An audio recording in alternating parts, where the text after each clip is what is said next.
Welcome to another episode of Follow the Brand TV. I am your host, Grant McGaugh, CEO of 5-Star BDM, a 5-star personal brand and business development company.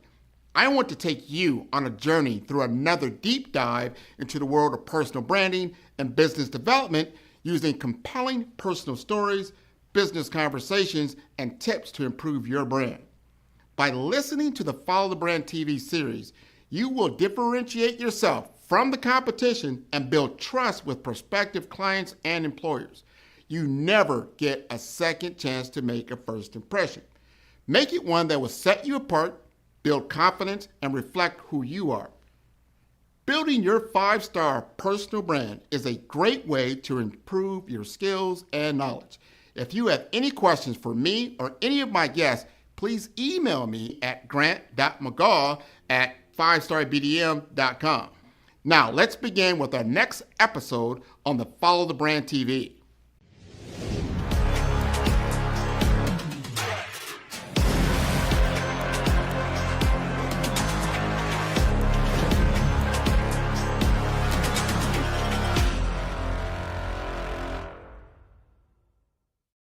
Five-Star BDM, Brand Development Masters, is a professional consulting and advisory group keenly focused on business development services for the small to mid-sized business and entrepreneurs. Although every business is unique, they often share business development challenges that can be addressed through smart branding. Services include process improvement and operations, digital strategy and transformation, business intelligence, digital marketing, and personal branding.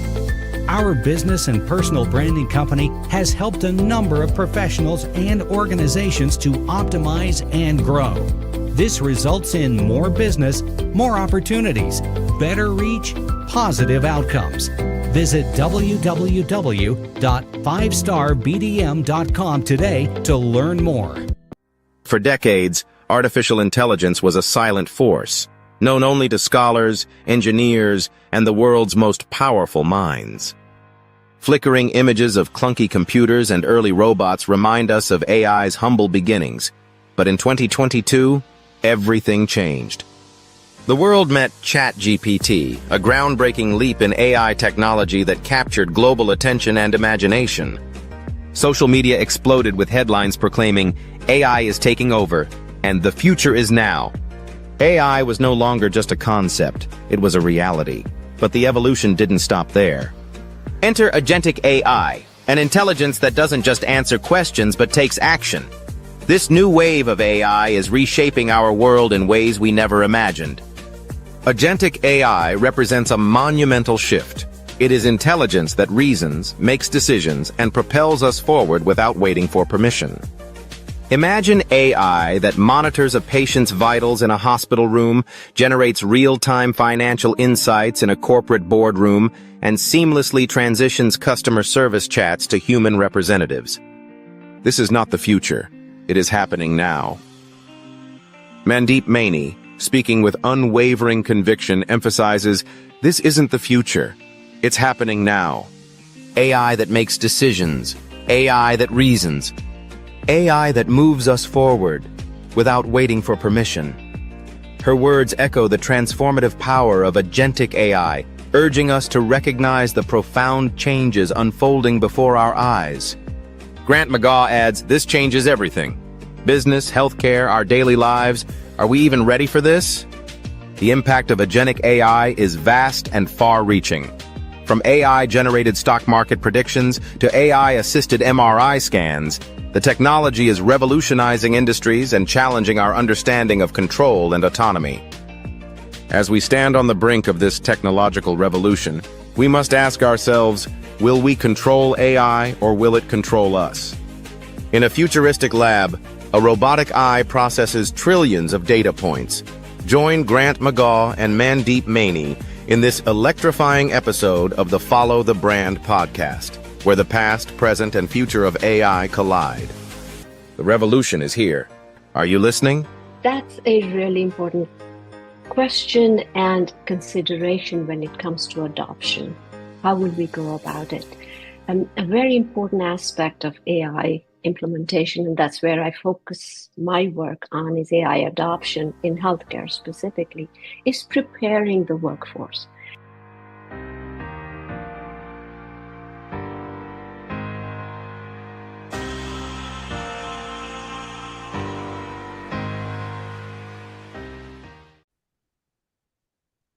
Hello, everyone, and welcome to the Follow Brand Podcast. This is your host, Grant McGaugh, coming all the way from Miami, Florida, about to speak to one of my good friends that I have met through the HIMSS Network. That's the Health Informatics Systems Society, a couple years back. And she always intrigued me because she was telling me that she got into artificial intelligence about 2 decades ago. I'm like, 2 decades ago? I was like, you don't think, we always think about AI as something like brand new, out of the box. It's the big buzz, right? The hype that's always going around. He said, no, this has been around for a little bit. So we're going to unpack some of that, talk about some of the things that she says is important that we need to know about. And we're going to have a great conversation. So, Mandeep Mani, would you like to introduce yourself? Thank you so much, Grant. Would love to speak to you this morning. You started with my experience in AI from 2 decades ago. Let me start there. So I moved to this country to go to graduate school. I was at the Harvard Graduate School of Education. I had come with the intent of pursuing the role of television in education. But when I got there, I was intrigued by the role of AI and how it could augment the process of learning. So I dropped the TV idea and I went full force into AI and how it could be leveraged for, augmenting human processes, including learning. My first 2 jobs were in AI, applied expert systems in manufacturing, customer support of AI languages and services and so forth. After that, it kind of went quiet. The industry went quiet. You didn't hear many jobs advertised, or should I say, I didn't hear about many jobs advertised in AI and so forth. So I got into healthcare at that time and pursued my, learning there. Although at the back of my mind, I always knew that there was opportunity for using AI in healthcare, whether in training or learning or in actual clinical processes. And we'll talk about how we got there. It's so important to understand what I call the beginning. What got you. I call it those pivotal moments. You started in one direction, but then you end up in a completely different direction. But it is your kind of like becomes your life's mission of what your passion for living and your purpose, right, of what you're doing.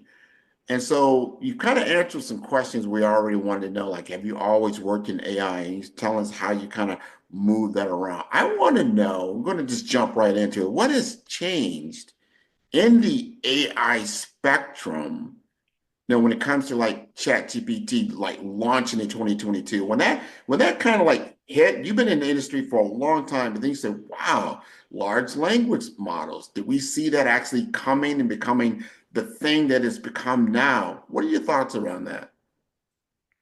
So 20 years ago, or in the passage of these 20 years ago, AI was being employed in healthcare as well as other industries.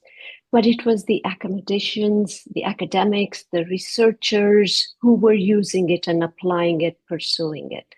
When ChatGPT came out, it was for the average person. Anybody could use AI to do what? Primarily to generate content, whether it is text or images and so forth, to answer questions.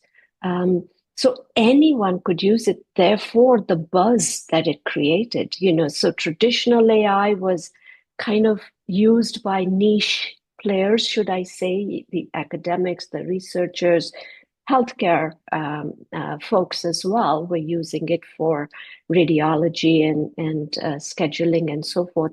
But ChatGPT changed the buzz because now it was in everybody's hand to be able to use it at a very low cost. And that's why it became so prevalent and everyone started talking about it. And that's what has brought us to where we are today. I think that's interesting history, that it has been around. It's been in a niche world, maybe not as elaborate, or maybe not the database wasn't as large, but you were doing prompting, getting information back that you can then utilize. I know I utilize it a lot now, especially when it first came out, doing branding, marketing, and just getting information. It's like, wow, I can get information quicker. Because I was used to, you go to Google and you kind of Google everything and try to, discern and get articles and try to pull it together. This was like immediately, and it's very specific to what you wanted as far as detail and in a human-like interaction, right? So of conversation, whether it's text, audio, or video, as you just alluded to. I mean, this thing is just amazing. Now, Absolutely, absolutely. And it prompts you on, right? So Google in the past would stop at giving you an answer, whereas now it'll ask whether it's a Google LLM you're using or ChatGPT or Anthropic, any one of those will lead you on to the next thing. Have you thought about, what do you think about this? What follow-up questions would you like to know more, and so forth. So it leads you on like a human being would when you're having a conversation with them. yeah, the reasoning aspects, I've seen that now with DeepSeek. You go into it and it actually shows you how it's thinking through the prompt that you've asked it. And it's very interesting. So there's different levels of these LLMs that I'm noticing now as well. And it really depends, I guess, on use case. Use case is so important. You had talked to me about, putting AI into business and enterprise applications. Some people have rushed right away, early adopters into this field. Some have gotten great gain out of it, productivity gains. Others have not. Some see it more of a soft, ROI that comes back. Some people see it as a hard ROI. You had talked to me about something called agentic AI, AGENTIC, agentic AI. Help us understand, talk to us, as a layperson, what is agentic AI and how is it different from traditional AI as we know it? That's a great question, Grant, because everyone is talking about agentic AI. Agents are piece of software that is relying on large knowledge base underneath or a large language model to do things or do functions autonomously. So you don't need to provide input to an agent. It already knows and has a goal and can do a multi-step process autonomously. It can tell you the reasoning, as you just mentioned. DeepSeek is doing that. Others will do that very soon, if not already. Reasoning on how it arrived at a particular recommendation or situation and decided to move forward with it. So an agent is interactive, so it can tap multiple pieces of data. So let's say we're talking in the healthcare space. An agent could be asked to monitor your health. So let's say you're talking about diabetes and it is monitoring, and it is tapping into the wearable device, it's tapping into your electronic medical record, it's tapping into your, lifestyle behavior and so forth. And if it finds an anomaly, it's not coming back to you and saying, hey, here's an alert. It is automatically going to the next step of informing your physician to do something about it, or informing you to do something about it, rather than waiting passively. So they're interactive, they're autonomous, they can reason, and they can carry on multi-step functions like a human being would.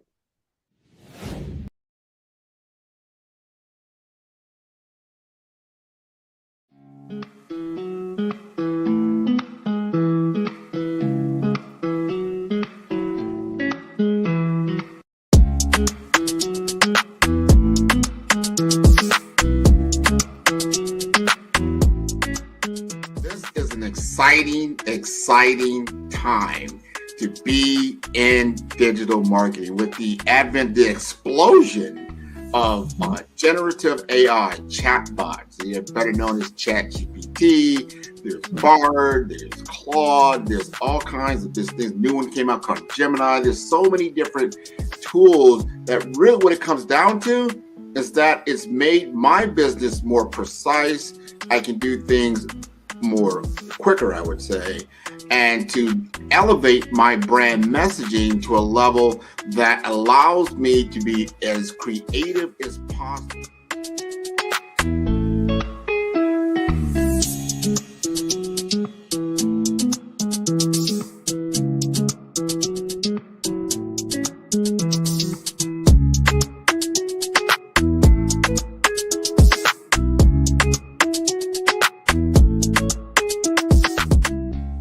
Digital market economy is taking the world by storm, probably over the last decade or so, but is really escalating now in the advent of AI because it is a game changer for a lot of businesses. It's not just all the big boys that can play in this space because of cloud computing, because of mobile computing, and now you have these tools at your disposal. You've got a laptop, you've got a computer, you can now digitize yourself to a level and get your message out there, and that equates to business.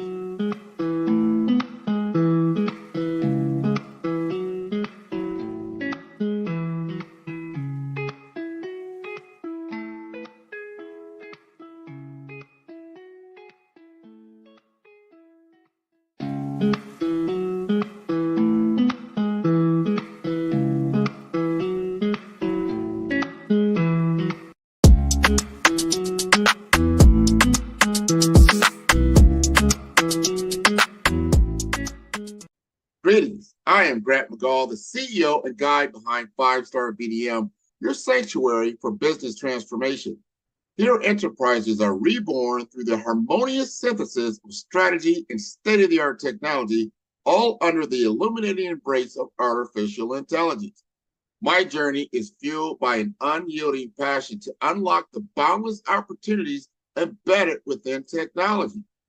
Here at 5-Star BDM, we intertwine with the quintessential values of our clients, meticulously crafting roadmaps that resonate with precision, adaptability, and harmony. We relish addressing challenges, transforming them into stepping stones and guiding organizations to ascend to new peaks by leveraging avant-garde solutions. Our Follow the Brand podcast series is a convergence of pioneering thoughts and groundbreaking ideas, where industry luminaries and revered guests unravel the multifaceted tapestry of technology and innovation. Diving deep into the core of operational essence, we at 5-Star BDM orchestrate swift and transformative changes, refine processes, and amplify customer experiences, all through the eloquence of AI and digital mastery. In synergy with our value partners, we marry technology, tenacity, and creative intuition with ensuring every encounter within your digital sphere is not just functional, but a harmonious symphony of delight and substantial impact. With 5-Star BDM, you're not simply constructing a business. You are sculpting a progressive journey, morphing every opportunity into a symphony of success. So let's innovate, elevate, and thrive together, turning opportunity into success and innovative brilliance. Reach out and commence this transformative journey by going to 5starbdm.com for more information.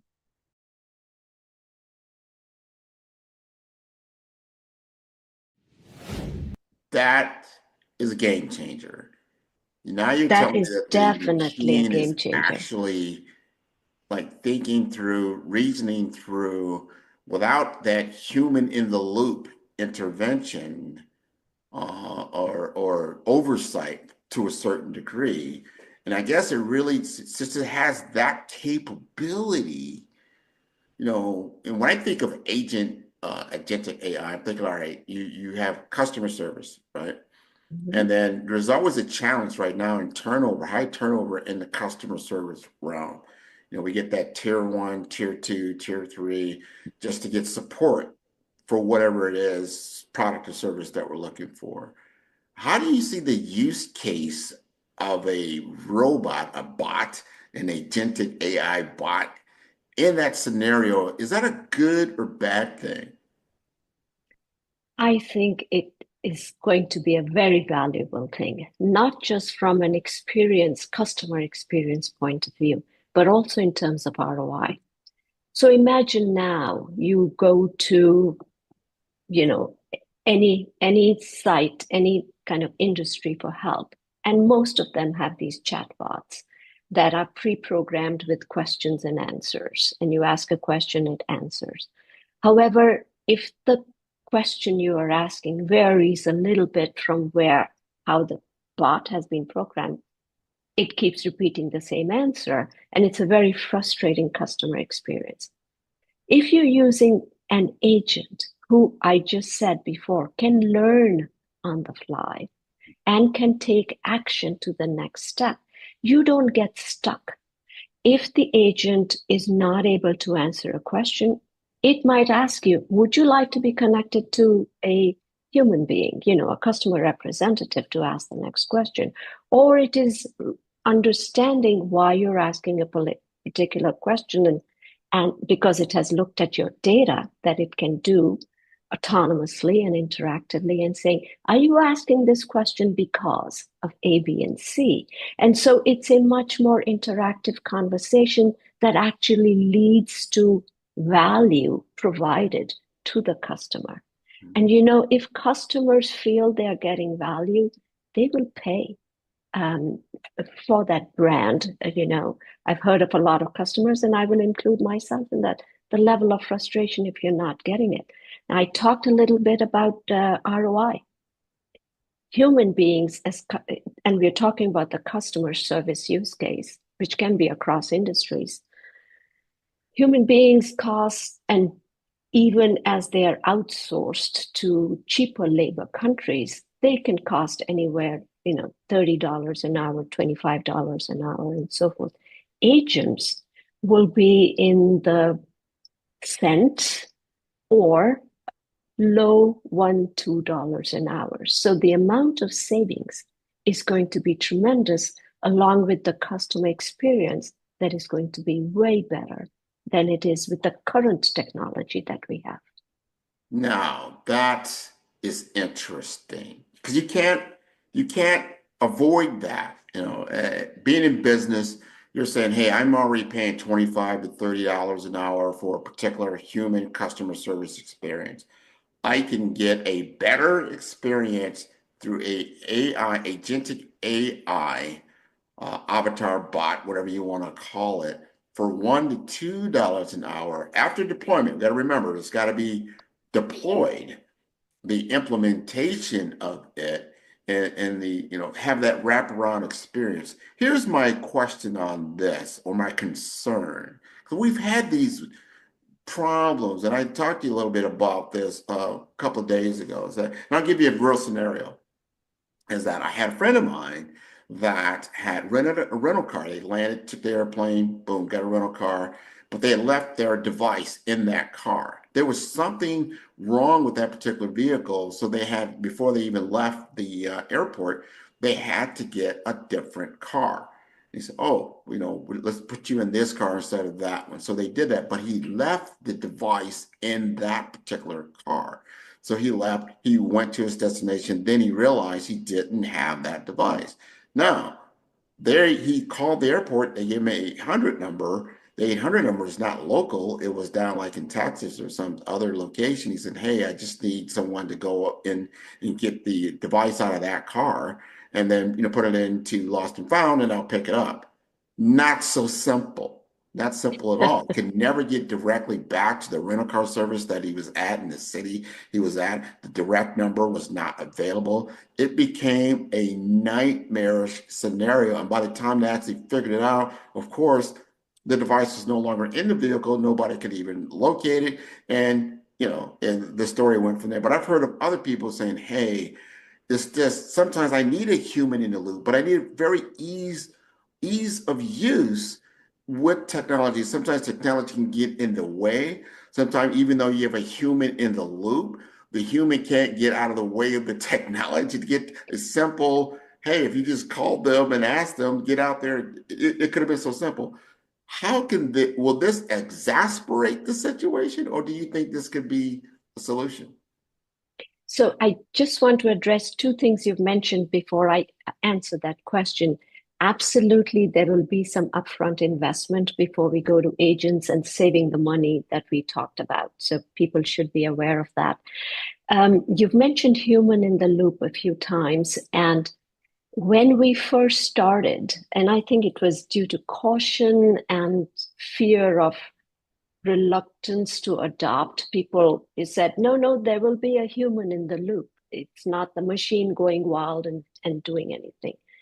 Now, and coming back to the example of your friend, it's a human collaborating with the agent. So in that particular example, I don't know exactly what happened, but there's obviously fragmented data. So the person sitting in the customer service center in Texas or wherever he or she was didn't have access to data at the local airport where the car had been rented and didn't know which car it was that had been swapped for a new car and so forth. But in the new agentic AI model, the prerequisite is that they will have to have comprehensive data, but they will have the ability and access to the different fragments of what are currently siloed data and should be able to come up with an answer when this person is engaging with the agent. And if he or she cannot, should be able to say, did I answer your question? Would you like to speak to a human representative, or can I call you back in 15 minutes after I have, identified where your iPad is and so forth? So it'll be a collaboration. It won't stop at a recommendation saying you need to call back this number and so forth, which is what leads to frustration. It'll be closing the loop on a goal that was identified for it. So let's go talk about risk and challenges, right, with the agentic AI. And something you just brought up, human adoption. Will we adopt? Will we get used to it? Will we reject it? Or will we embrace it?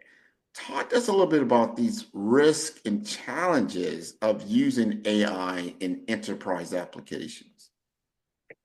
So whether human beings adopt it is up to us human beings who are bringing it forward or helping them adopt it.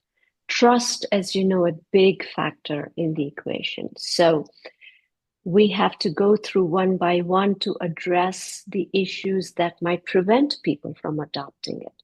One of it is, do you have comprehensive data? Do you indeed have all the data that would be needed to make a decision to move to the next step? Two, is your data unbiased? So have you in fact included data from all demographics? So in the car rent example you were talking about, have you included data from all different sites? Have you included data from everywhere it needs to be included? And it's not just using a small segment of data to make a determination on how to move to the next step. So in case of human beings, have you used, let me talk about the healthcare field because that's where my focus is on. If I'm relying on an agent to make a decision to move forward to the next step, is that agent equipped with data from people from India, for instance? Is there no bias in the data? Are they only relying on data from different ethnicities or demographics or age groups or diseases or what have you? So make sure that is complete and people can see that through trial and error questions. Is there oversight by regulation? We live in a world where we have laws that protect us, for data privacy and so forth. Is that going to be applicable even in this situation before I go on and start using it? Who's going to be accountable? So let's say the agent makes a wrong decision. Who will be accountable? Will it be the maker of the agent? Will it be the model provider, the LLM? Will it be the sticking to a healthcare example? Will it be the healthcare organization and so forth? So we have to cautiously move through and address all those issues before there will be large scale adoption. But it can be done and is being done and will continue to be done. And I think there will be large scale adoption.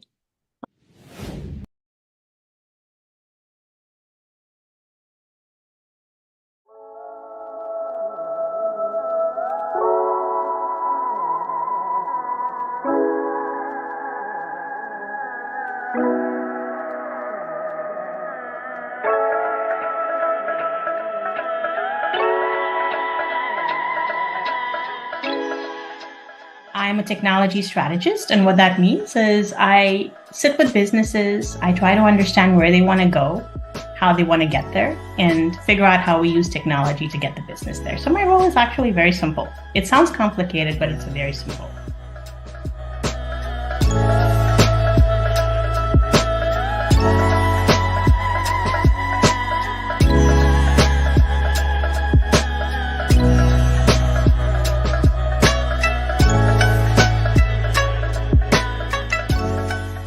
I really believe that you have to find your purpose in technology. And no matter what you do, and this could be true for every function, technology, accounting, or whatever have you, right? You have to find your purpose. And that can be hard today in technology because there's so many different things you can do. There's software delivery, cybersecurity, there's virtual reality, there's IoT. I mean, the options are endless.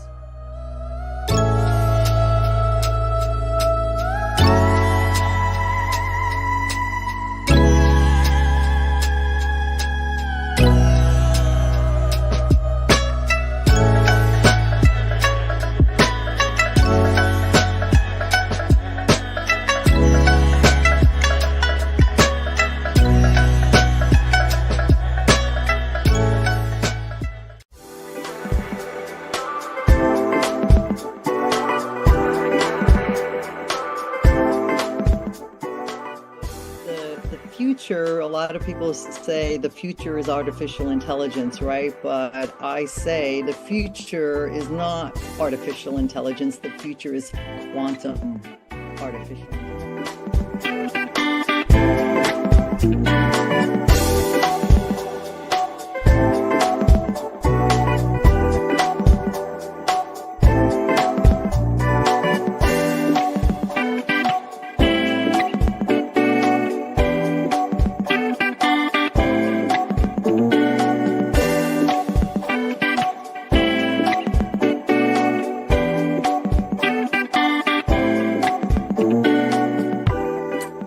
I'm an immuno-oncologist by training, turned futurist, and now working in the venture capital area.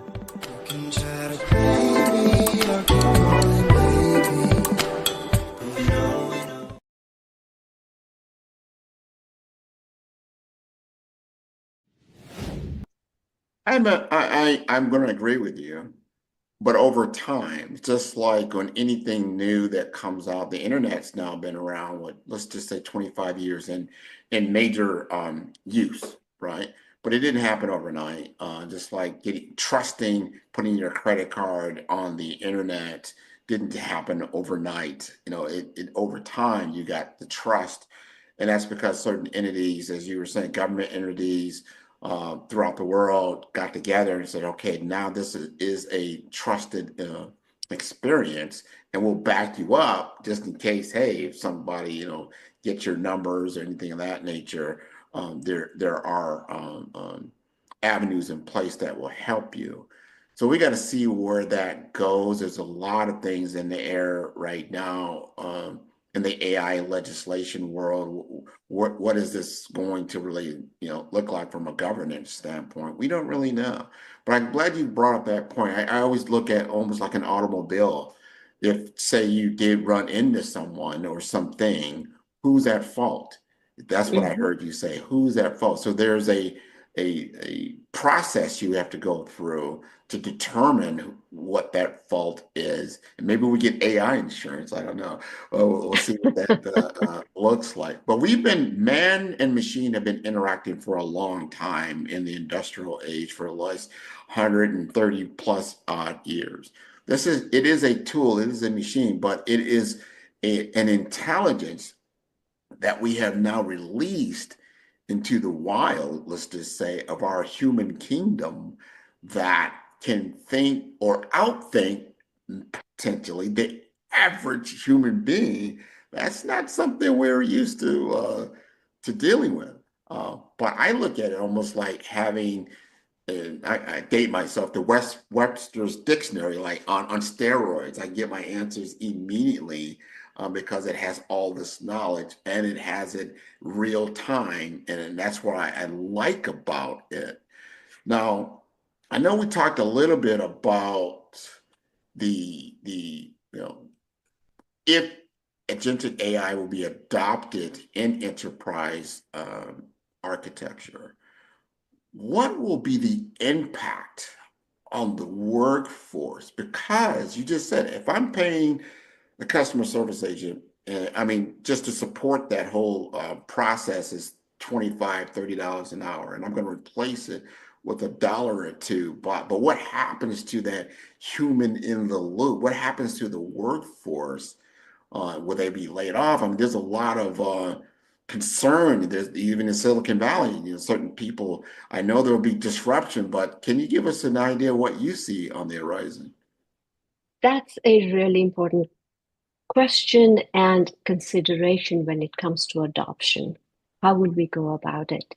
A very important aspect of AI implementation, and that's where I focus my work on, is AI adoption in healthcare specifically, is preparing the workforce, helping them understand how their role will change. As I mentioned before, it's not so much humans being replaced as much as humans working alongside AI agents to, you know, do the mission of the organization, whatever it is. And so we have to prepare the workforce, which will change, not necessarily in numbers, but in skill set. So we no longer need human beings to do actions that can be automated easily.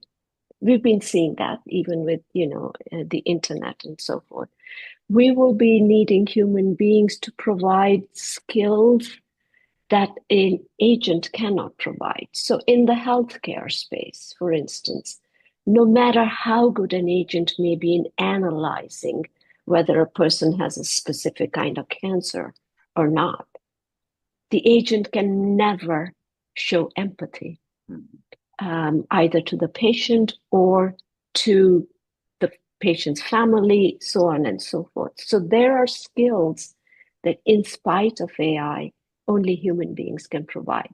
The strategy that a particular organization needs to follow, to embrace, are again things that only human beings can do. Can they do it better with the help of AI?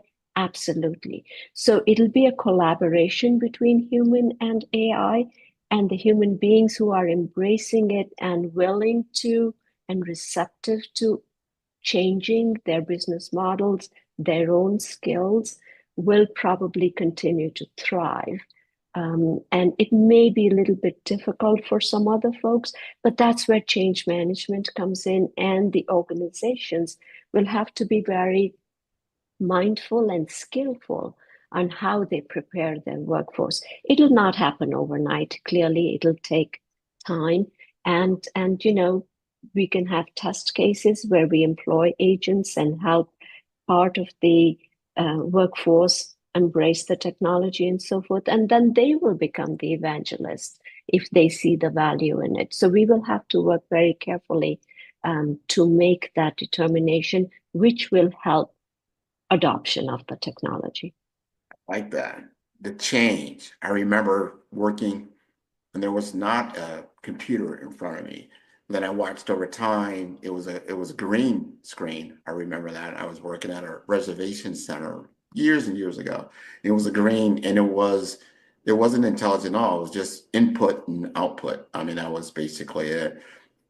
And then I watched that change into, you get your own PC and you had a blue screen, right? You're using Microsoft type products, and it had a lot of it had more capabilities, right? It wasn't just input, output. You had applications that you can utilize for all kinds of different workloads and things of that nature. Then we got into mobile compute, and then social. We're at the very beginning stages of what AI can really do. And you brought up something when we spoke last I thought was interesting, is that timing wise. So let's say you're interacting with the AI bot, agentic AI, and it's gone through a scenario, but now the human in the loop, the human has to get involved. I want to know what that interface will look like, because you now have to come up, if you're the agent, the human agent, how do you know the history of what's taking place?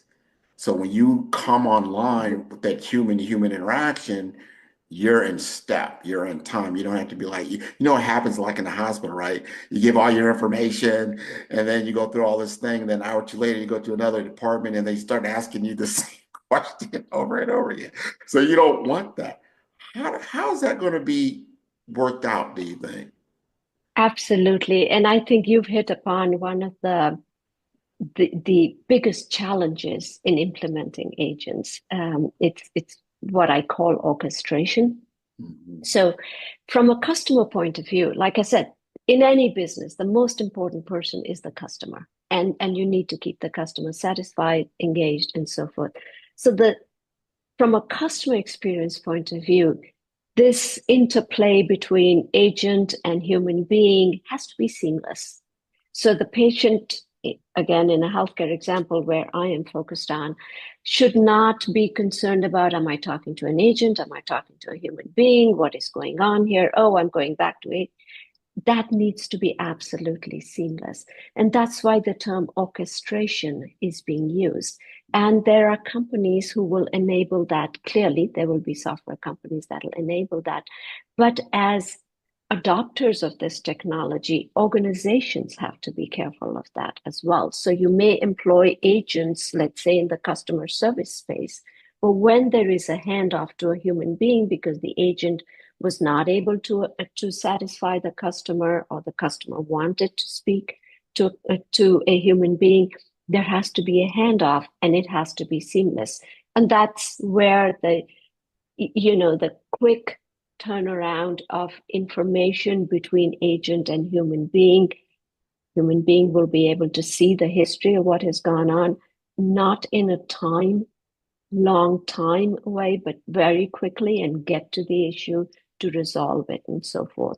So that orchestration, I think, is going to be one of the biggest challenges in employing virtual labor, so that so business models know, so organizations know within their business model, where are they going to deploy agents and where are they going to use human beings, and how is the interplay between the two of them going to be orchestrated so that the collaboration is valuable, productive, and seamless from the point of view of the customer.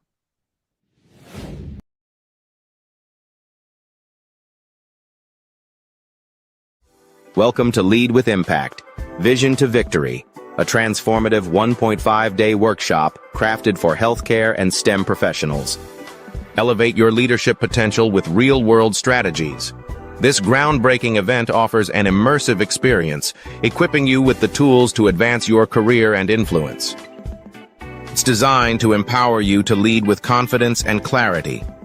Guided by industry leaders like Grant McGaugh, Andrea Clark, and Latasha Barnes, you'll gain insights from those who have mastered the art of impactful leadership. Engage in live simulations that place you in the C-suite. Tackle high-stakes challenges and make strategic decisions under pressure, honing your executive skills in real time. Explore sessions focused on fostering creativity, strategic innovation, and executive presence. This workshop is not just about learning, it's about doing and applying. Participants rave about the experience. This workshop gave me the confidence and tools to step into my dream role, build lasting connections with industry leaders and peers who share your ambition and drive for excellence. 87% of professionals report career advancements after similar workshops. Your investment in yourself will yield meaningful change in your organization. Join us March 22nd and 23rd at Miami-Dade College. Reserve your seat today and start leading with impact.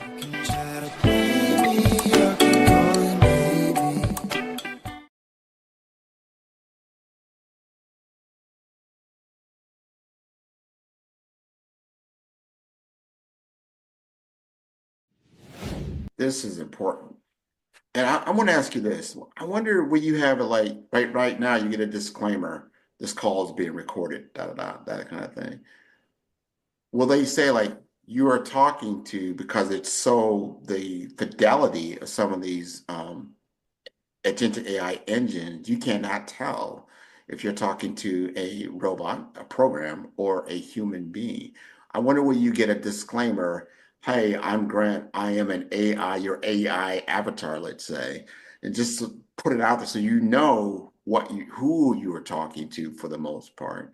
And then when they do a handoff, I'm going to get Mandeep on the line with us. She's my human counterpart, let's say, and she can assist us further with this particular challenge. Do you see that happening? I I think that would be nice if that happened because you don't want to be having a long conversation with an agent. Although, agents are being used in romantic situations and companionship and so on and so forth. But, in a business setting, you probably want to know who you're talking to. And I think that'll depend on the organizations that are employing it. Talked about this orchestration issue that companies will need to solve. How do they want to do it? Will they create their own agents? Will they, there are companies who are developing agents. Will they have their brand listed? This and so forth. So it'll depend upon the partnership between the companies that are deploying agents and their vendors or partners who are developing the agents and so forth, how they want to do it. But I believe there should be a distinction when you know. So again, we talked about adoption a little while ago. The adoption may be slower or faster depending on your age group, for instance, or your industry, for instance, or the use case, for instance. So you have to solve for cases where the person at the other end may not be so technology savvy or may not be so trusting, of the person that they are seeing on the computer screen. So I think it would be, particularly in the early stages, absolutely okay to say you're talking to an agent now, but I can connect you to a human being if you so want. I think what you brought up, and even earlier about the difference around where the human in the loop, let's just say it, is so important. Feelings. You have feelings, you have empathy. I know a bot could possibly simulate feelings and empathy, even though we know it doesn't have that because it's not a living thing. But there could be error or confusion around that. I always remember that movie, Her, Her, Her. I don't know if you're familiar with it or not, but the gentleman is talking to a bot, and he's falling in love with the bot, and the bot is just so, convincing, and then able to order up like physical things to come to the house, maybe where it may be, simulate dinners. I mean, for a person who's isolated, it's not a bad idea, but you're not talking to an actual human being, but you're simulating these feelings and you're simulating emotion. Where do you think that's going to go as that, if that's our imaginative layer and our ability to have strategy and feeling in situations can be simulated? What do you think the impact will be? Gosh, that's a tough one. I don't know. They have been, From a companionship perspective, they've been talked about and used for people who need that companionship, whether it is, could be an older person, a younger person, maybe a person with some emotional needs and so forth, could be used. I have to admit, I don't know much about how that will be used, other than to say that since companies are creating those use cases, there is most likely a place for such use cases in the evolution of this technology. I don't know much about it, but a nurse to hold your hand or to you can talk to if you are in extreme pain and it's the middle of the night and so forth, who will show that empathy to you? Are there agents that will be pre-programmed to be more helpful, a little more empathetic, even if not exactly like a human being and so forth? So I think that'll continue to evolve, and it'll be interesting to see how we get there. I think you brought up a great point, what you just said, the human touch, the nurse touching your hand. That's something that's, that feeling, that transference of energy there cannot be simulated in a virtual setting or even a agentic AI or a physical robot setting, at least at this point. It would be interesting. If you have any final thoughts as you think through what we've talked about over the last 30 or 40 minutes or so, and I want you to be able to showcase your expertise because you are certainly an expert in this world. I was always intrigued with you, just knowing that you've been in this industry for a long time and seeing these different transformations that now have taken shape and what will potentially be our future. What thoughts would you like to leave us with? So, we started with talking about I've been working in AI for the last 20 years, not actively, but and nonetheless, I feel really excited about this point in time, and particularly for the healthcare industry. Healthcare industry has always been sidelined as, oh, they're a laggard, they never use today's technology and so forth.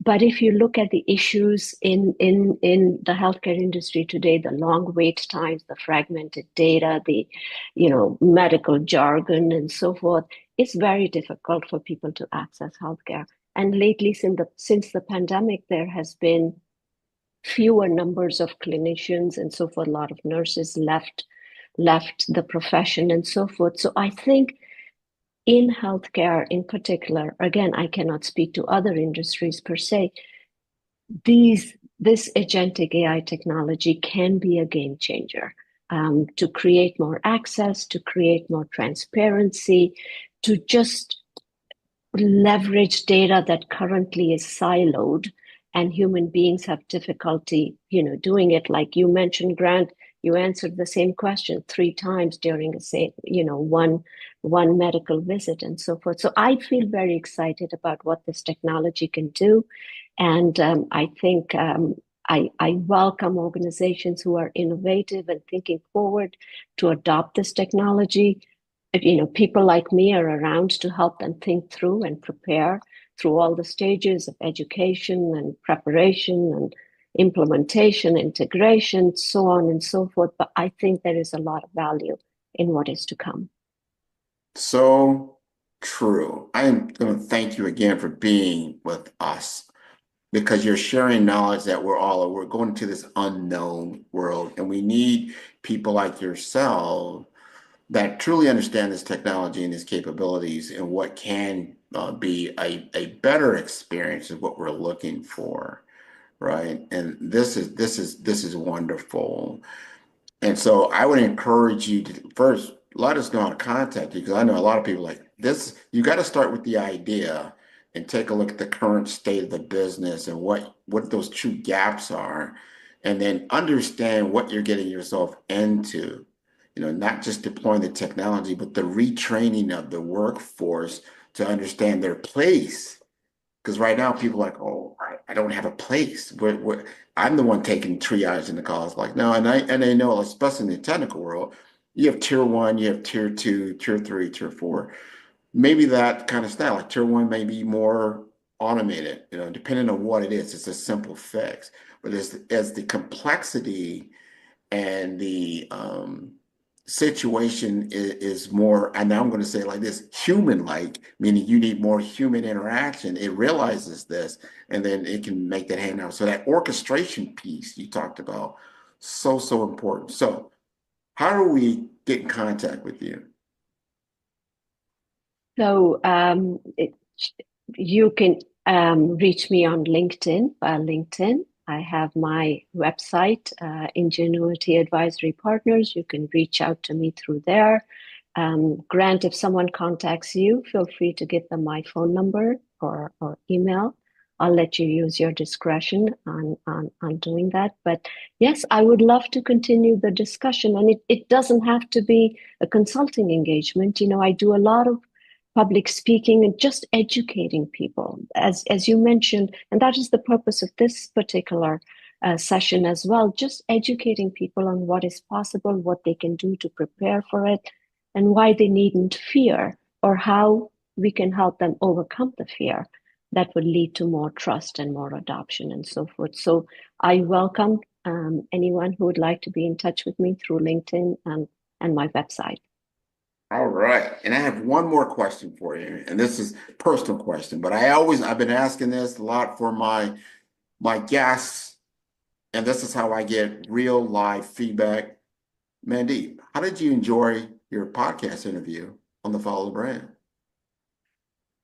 I loved it. It was informal. It's like you were in the drawing room and we were just having a conversation over a cup of coffee. It was a pleasure. I really thoroughly enjoyed it. Thank you so much.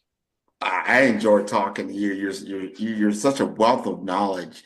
And I do feel more comfortable about agentic AI before we had this conversation and where we're at now. Like, I see. I had some aha moments, and I'm hoping our audience has some aha moments as well. And I encourage everyone. You can see all the episodes of Follow Brand at 5-Star BDM. That is the number 5. That is star, STAR, BDM, B for brand, D for development, Infomasters.com. I want to thank you again for being on the Follow Brand Show. Thank you so much. Thank you, Grant. You're welcome. Man, who's your favorite podcaster? Man, Grant, man. I love Grant's podcast. Well, who's Grant? I'm going to send you the link. I love Grant. I love the interview. I've done a lot of these, and this is a great one. It's always great to talk to people who know what they're doing, and it's clear you're a great host, and you've done this many times before. I feel great that we're having this conversation here.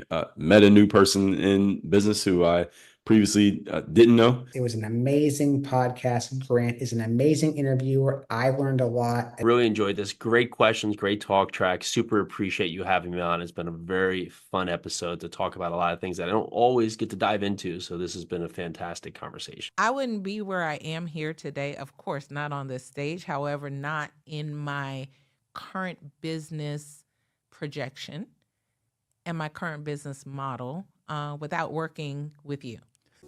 Follow the Brand TV broadcast host, Grant McGaugh, as he visits with top executives and entrepreneurs to find out their secrets of success with their personal brand. Follow the Brand TV broadcast host as he focuses on brand development to build better relationships, bring value to your business, relationships, and career. You will enjoy listening to each episode that is tailored to speak to you directly. If you're looking for this type of clarity in terms of building your brand, you have tuned into the right station. Each episode will help you to shape a conversation in the 5-Star BDM network of 20,000 professionals and become a springboard for your corporate engagement and business opportunities. Each guest will frame their story in the areas of personal branding, business development, career development, financial empowerment, and technology innovation. Grant McGaugh explains why he is the CEO and owner of his own professional career.